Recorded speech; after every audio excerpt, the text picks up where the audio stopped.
Remember that look that Mike Tyson had on his face when he was sitting on that stool? That's called exhaustion. You know what happens to get that?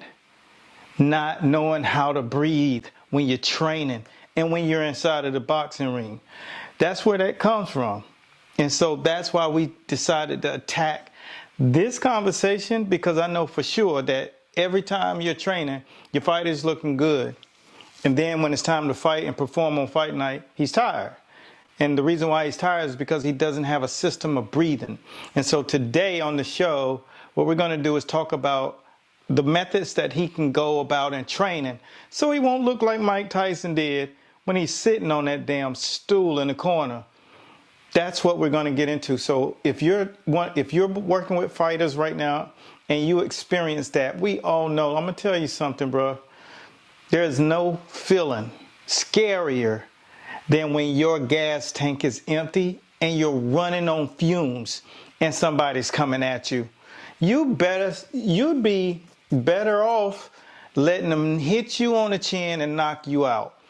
That's what you want when you get tired. And for those of you who don't understand boxing from that level, you don't understand how exhausting boxing can get when you're inside of the ring and you got a guy coming at you and you have nothing left.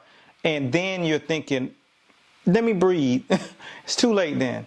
You have to learn how to breathe in different sectors of your belly, your diaphragm, understanding how to do nasal breathing. And so that's what we're going to do. We're going to show you guys how to do this, because if you don't, you're going to always run into this wall and you're going to think it's your running. You're going to think it's the method in which you're training and doing your endurance training.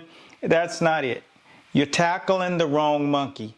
You got to realize that you're doing enough running. If you're running every day, you got the conditioning.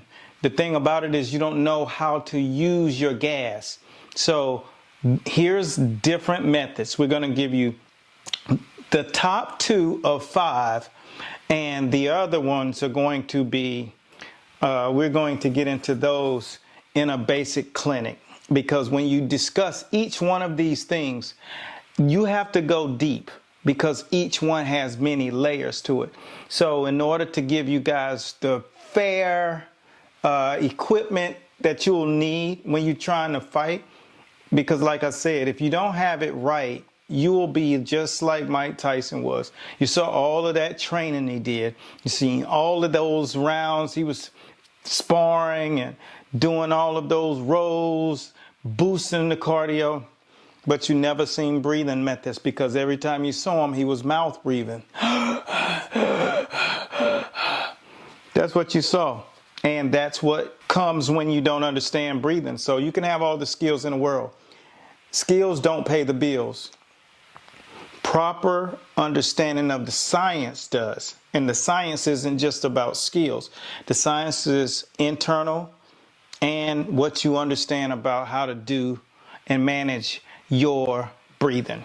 So here are the top 2, and I want you guys to take notes. And after this, if you have any questions, just leave them in the comment boxes. This thing is all about scaling up your knowledge for boxing. Check it out.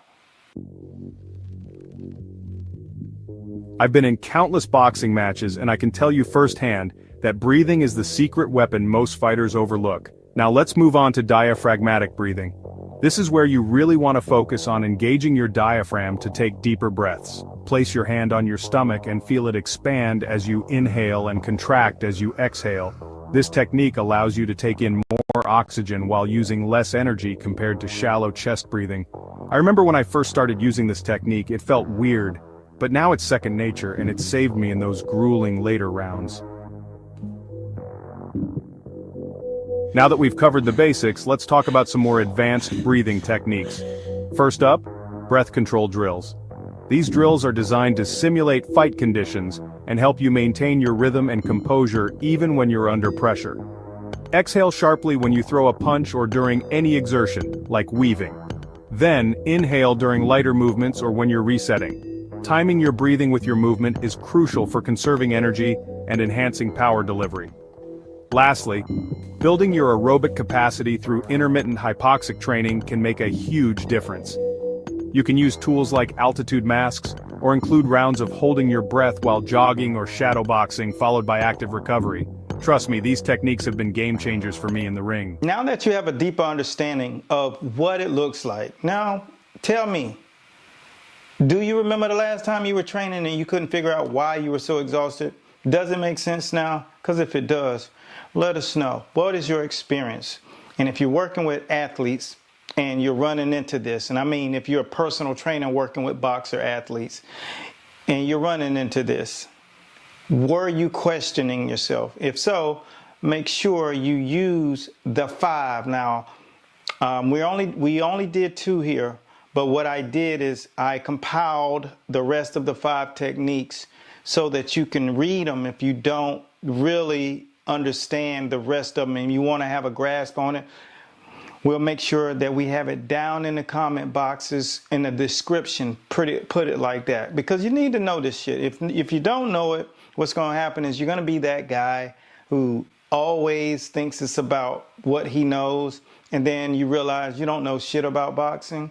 When it comes down to the conditioning part, there's just too many levels to it. So use that and then come back for the next episode as we get into particular methods of knocking people out.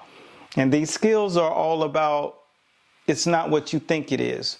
These are variables. These are intangibles to knocking people out. So you want to stay tuned for that. So if you haven't subscribed to us right now, make sure you subscribe and continue to follow for more.